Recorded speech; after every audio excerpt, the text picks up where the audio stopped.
Greetings, people of the galaxy. I am Zach, and I'm back again for another tier list video. This time, we're going to be power scaling the notable Star Wars characters that typically use a lightsaber and use the Force. I've actually created this one myself because I didn't like any of the other ones. They either had too many characters or not enough characters. So I chose all the characters that I thought it would be prudent to rank.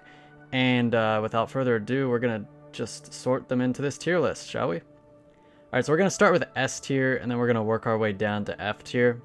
And the first character that comes to mind when thinking of S tier is gotta be the boy, Palpatine. He may be the most powerful character that we see in Star Wars. Anakin probably would have eclipsed him had he not gotten wrecked on Mustafar, or had he not died prematurely as Vader. But as it is, I think Palpatine's probably the strongest character we see in Star Wars. I mean, he takes out 4 Jedi basically by himself. In seconds, he kills 3 of them. 3 Jedi Masters at that. He beats the crap out of Maul and Savage, basically toys with them. And then in the comics, he beats Mother Talzin, basically.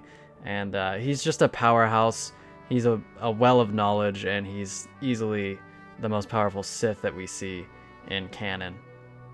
Joining him in S tier is going to be Yoda, who is basically his equal. Had Yoda been maybe a bit younger, I think maybe he could have beaten Palpatine.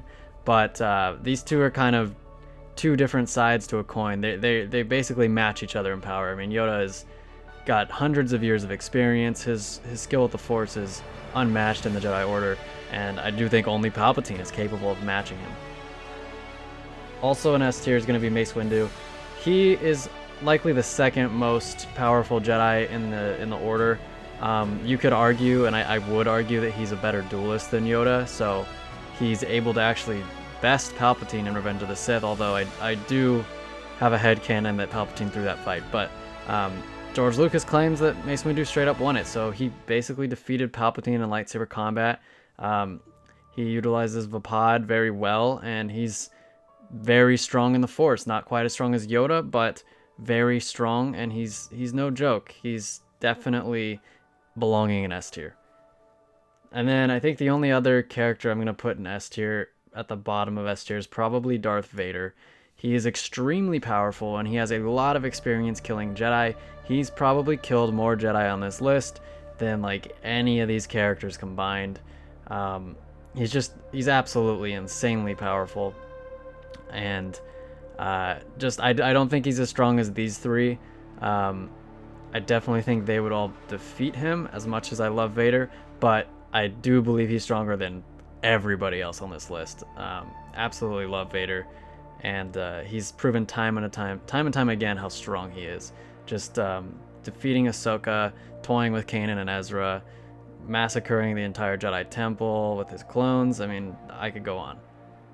Moving down to A tier, this is where it starts getting a little crowded, but I'm gonna, at the top of A tier, actually, I'm gonna put Anakin at the top of A tier. I think Anakin just misses out on S tier because of his kind of just the way he fights. He's kind of arrogant, and he kind of has blinders on, and he doesn't really think things out too much. And if he had taken a more cautious approach to his fighting and his duels, I think that he would be an S tier.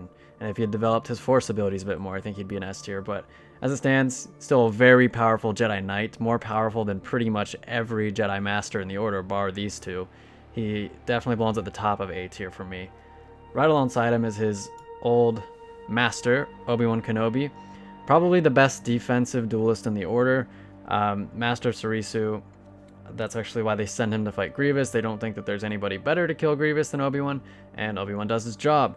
And then he fights the fight of his life against Anakin, and then defeats him using strategy in the high ground. But yeah, he's easily one of the best duelists in the Order. Not super powerful with the Force, but I think he overcomes that. Also in A tier, we have Maul. Maul is, I think, somewhat equal with Obi-Wan. Sometimes he's better, sometimes he's worse, depending on the day. But we see Maul defeat Obi-Wan a few times. He kills Qui-Gon Jinn, a Jedi Master, and he's capable of beating most of the characters on this list, I do believe. Joining them is Dooku, who I'd actually put above Maul and Kenobi, and right alongside Anakin. Dooku is one of the greatest duelists around in his era. He's probably comparable to Mace Windu. The only reason he's not in S tier is really because he's so old and his stamina is not what it used to be, and his skills degenerate rapidly over the course of the Clone Wars. Like, he definitely isn't as strong in Revenge of the Sith as he was in Attack of the Clones. I'm going to put Quinlan Vos in A tier as well. He actually defeats Dooku in Dark Disciple, so when he's kind of amped on that dark side energy, he's very formidable. We don't really get much of him when he's with the light side, and honestly, he doesn't look too impressive in that one Clone Wars episode he's in, but he's very impressive in Dark Disciple, and whenever you can beat a Sith Lord, you definitely probably belong in A tier. So Quinlan Vos is going to round out A tier. I don't believe there's anyone else I would put on these characters' levels. Okay, coming into C tier, we have Ahsoka Tano from Rebels, and she really made strides from the Clone Wars. I mean, she goes toe-to-toe with Vader, actually lands a blow on him. She takes on 2 Inquisitors by herself, and she's just learned a lot from basically growing up in a war, dueling the likes of Grievous and Ventress, and she's come a long way. I mean, that's all I can really say. She's not an elite duelist, but I would say is comparable to a very strong Jedi Master at this point. Joining her is Kit Fisto, who goes toe-to-toe with Grievous, although Grievous was in a weakened state. Kit Fisto basically defeats him before the Magna Guards get involved, and lasts the longest of all the Jedi besides Mace Windu against Palpatine, although that's not saying much. He's still a very powerful Jedi, one of the best duelists in the Order. I'd probably place him 4th or 5th in the Order, but C tier is where he's going to live. Joining him in C tier is going to be Savage Opress. While Savage's skills aren't particularly refined, he is a powerhouse, and he just kind of wears people down like he did with Adi Gallia. I do think he's capable of killing most of the Jedi in the Order, probably besides like a select 5, 6, or 7. But he's absurdly dangerous. Like, it makes me wonder how powerful he would have been had he had years of training, but we'll never know. Plo Koon's also going to go in C tier. We don't get to see him do really any dueling in the show that I can remember. Maybe he was in like a very, very short duel, but we don't get to see him star in a duel, which is unfortunate. I would have loved to see that, but I do believe that he is one of the stronger duelists, probably either on par with Kit Fisto or maybe even a bit better. It's just unfortunate we never got to see him in action in that regard. General Grievous is also going to go in C tier, probably at the top end of it. I do think he beats Kit Fisto on like a good day when he's not damaged like he was in their duel. And I think he could take Savage as well, just based off of more skill. Although that would be a close fight. Definitely would be a close fight. But Grievous is a Jedi killer. He knows how to kill Jedi. He's done it time and time again. And although he's not as powerful as he was in Legends, he's still a very formidable opponent. And he's killed many Jedi throughout the Clone Wars. We don't see that too often. I think we only see him kill Nadar Veb. I mean, he has a large collection of lightsabers, so we can assume he's killed many Jedi. So Asajj Ventress is going in C tier as well. I actually think she'd defeat most of the Jedi in the Order. I know she beat Kit Fisto in Legends, but they don't fight in canon, so I do think she's still around his skill level, perhaps a little better. She was obviously very valuable to Dooku because he was upset when he had to kill her, when Palpatine ordered him to kill her. And she beats Grievous, she beats Ahsoka and Luminara, she contends with Anakin and Obi-Wan at the same time. I mean, very impressive stuff from Asajj. So Kylo Ren and Rey, I'm also going to put it in B tier. It was called C tier, but I changed it because it didn't make any sense. But this is definitely controversial. I mean, they exhibit extreme power, but I just don't, they don't fight anybody impressive other than themselves, and their lightsaber skills aren't super complex, aren't super developed, and I just feel like their power is a result of the writers not really respecting anything that Star Wars has established and just doing things because they're cool. So yeah, they're super powerful, but I feel like with the same writings, Anakin would have been even more powerful, and Obi-Wan would have been pretty impressive too, and Palpatine and Yoda would have been even more ridiculous. So it's kind of where writing factors into it. Might be me just being a little bitter here, but I'm gonna put them in B tier, probably at the upper end of B tier though. Honestly, let's be fair. And then going down to C tier, we have a lot of Jedi Masters. We got Agent Kolar, who gets just destroyed by Palpatine in a second. We have Sassy 10, who I like to call Sassy 10, who also gets killed in like a second. Ki-Adi-Mundi, I think, is a little bit above them. He's probably the 6th or 7th best duelist in the order, but we don't get to see him put his skills to use, so he goes there. Aayla Secura is going to go in C tier as well. I know in the comics she briefly duels Maul and Dooku with Mace Windu, but it doesn't last very long at all, so we don't really get a true gauge for how skilled she is. So I'm just going to assume she's kind of on par with some other Jedi Masters and going to put her in C tier. Adi Gallia, we actually get to see fight Grievous and Savage, and she does well against Grievous, holds him off for a while, but she gets destroyed by Savage, who just overpowers her. So she's going to be in C tier. Eth Koth is probably at the top end of C tier. He actually gets the better of Grievous briefly before the Magna Guard step in. I'm going to put him there. I mean, if he had more feats, he could potentially be in B tier, but he doesn't. That's the only time we really see him fight. I'm also going to place Luminara in C tier. She doesn't do as well against Ventress as I expected her to. Kind of a disappointing showing from her, so I'm going to place her there. Let's see here. Qui-Gon Jinn's going in C tier as well. He fought well against Maul, but he just didn't have enough. Past his prime. Not the greatest duelist the Order's ever seen, and gets beaten by a young Sith apprentice. Let's see. I'm going to put Pong Krell in C tier, just based off of the potential. Like, he looked very impressive against the clones, and I can only imagine how he would have fared in a lightsaber duel. I think he has potential to be one of the better duelists in the Order. I mean, I can see his twin saber staffs just overwhelming opponents. So I'm going to give him the benefit of the doubt and put him in C tier, even though he did get killed by a bunch of clones. But then again, many Jedi got killed by clones in the end, so maybe that's not saying that much. Oh, I forgot Luke. My bad. But Luke is going to go in A tier. Probably at the top end of A tier. The problem with Luke is we don't really have a good idea of how powerful he is.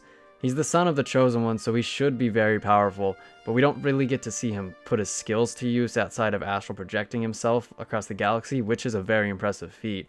But I just don't think he's quite on the level of Palpatine or Yoda or Mace or even Vader when he's not holding back. Until we get shown that he is, he's going to be an A tier, but I acknowledge there's definitely a possibility for him to be an S tier, and if this were Legends Luke, he would be probably at the very top of this list. But back to C tier, we're going to have Evan Peel. I mean, he gets killed by a wolf. He's kind of like Yoda without all the skills. He's very disappointing. I was expecting more from him, honestly. I'm going to put Leia in C tier as well. She definitely didn't complete her Jedi training, but in the scene, the flashback scene, she was able to best Luke, although Luke probably wasn't trying that hard. And she was able to contact her son across the galaxy, which is no mean feat. I don't know if Ki-Adi-Mundi, for example, could do that.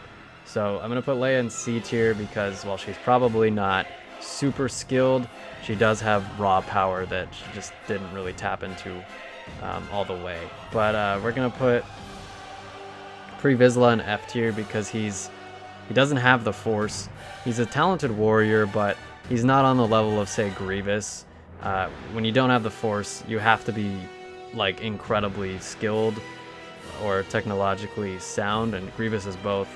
Pre Vizsla is just kind of a dude with Mandalorian armor and a dark saber. Again, very skilled. He was able to hold his own against Maul and Kenobi, but I just don't think he beats very many people on this list, honestly. Ezra is probably next on the list. While he didn't get that much time to train, he made great strides for the amount of time he did train, and he was able to contend with Inquisitors really within like a year or two of beginning to learn the Jedi arts. So that's impressive. But again, I don't see many characters on this list that Ezra actually would defeat. Sliding in a little next to him is gonna be Barriss Offee. And yes, she did fight Anakin for a lengthy period of time, but we have to remember that Anakin was not trying, and when she beat Ahsoka, Ahsoka was not in her right state of mind, and she was completely unprepared, and Barriss had home field advantage. So I think Barriss' skill is extremely overblown, and I think we can agree that most of these characters, if not all of these characters above her, would have defeated her in a duel. But yeah, she does, again, contend with Anakin for a long time, but he wasn't trying to kill her. So although it was impressive that she was able to stagger him a few times, he probably could have ended the fight very quickly if he wanted to. And Coleman Treber, I'm going to put an F tier. Psych! He's going to the top, baby! Woo! But we're going to have Ima Gundy be an F tier.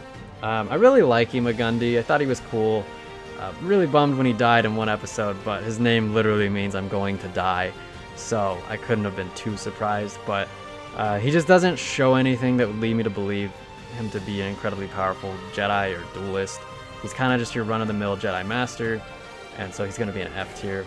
Joining him is Taron Malicos, and he is a fallen Jedi Master who loses to a incomplete Padawan who isn't in tune with the Force or anything at this point.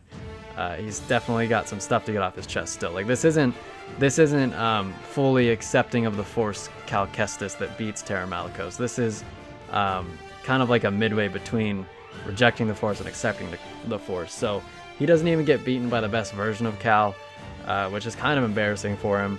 That was an absolute bitch of a boss fight, though, if I'm honest.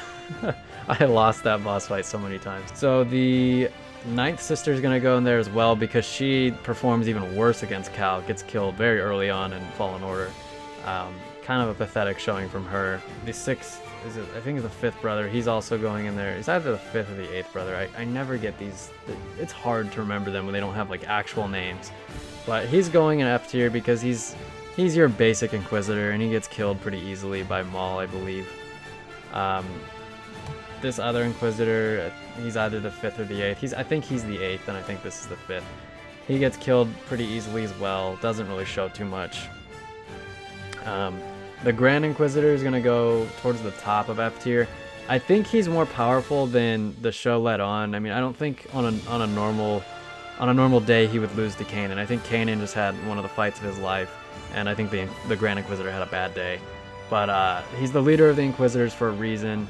He's obviously the strongest of the bunch, and I just think he had a bad day, honestly. The second sister is at the top of the list as well. She honestly was the most impressive Inquisitor, probably besides the Grand Inquisitor. She's able to beat Cal a few times. She shows great agility and lightsaber skill, and ability with the Force as well is pretty strong for an Inquisitor. But ultimately she does lose to a Padawan, basically. So I know he gets knighted at the end of the game, but I mean, really his training is Padawan's training. So she loses to a Padawan. And we have the seventh sister, who, while better than her counterparts, the eighth brother and the fifth brother, she's still pretty weak. I think she gets overwhelmed by Ezra before Maul kills her, which isn't great considering Ezra had only been training for like 2 years. So not super strong. And then last but not least, we have Kanan and Cal. We'll start with Kanan. I'm going to put him probably around... I actually haven't sorted this well at all. I don't know. Something like this. I'm not going to sort this. F tier is just F tier. But Kanan, I'd probably put on the upper end of F tier. He was able to defeat the Inquisitor. He was able to throw Maul off of the Temple of Malachor, which was impressive. And he was able to hold back an explosion long enough for his friends to escape before he died. So while I think like on an average day, Kanan Jarrus isn't super talented or skilled, he does have moments where he rises above his like skill threshold and does feats that he shouldn't be able to do. And I think that's very impressive. But like I said, on a normal day, any of these characters above him kick his ass. Let's be honest. And then probably sliding in right alongside the Grand Inquisitor is Cal Kestis. I mean, he's a Padawan, yes, But man, he kills one Inquisitor, he kills a former Jedi Master, and he defeats another Inquisitor. So you have to respect that. One thing that you could argue that Kanan is, because I do think Cal's better than Kanan, at least like based off of feats, but Kanan was able to last longer against Vader. Like Cal was not able to contend with Vader at all, whereas Kanan was. Vader may have been messing around with Kanan. I think that's probably the case. But Cal, very impressive. Excited to see what he does in the second game, but he's still not as strong as like most Jedi Masters or even Jedi Knights, and I do feel confident that everybody in C, B, A, and S tier would defeat him pretty easily. And so that's the list. Let me know what you guys thought in the comments down below. Do you agree with my rankings? What do you disagree with? Let me know. Please remember to like and subscribe to the channel. We're almost 2,000 subs, so let's get there, folks. I'm Zach, and I'll see you in the future.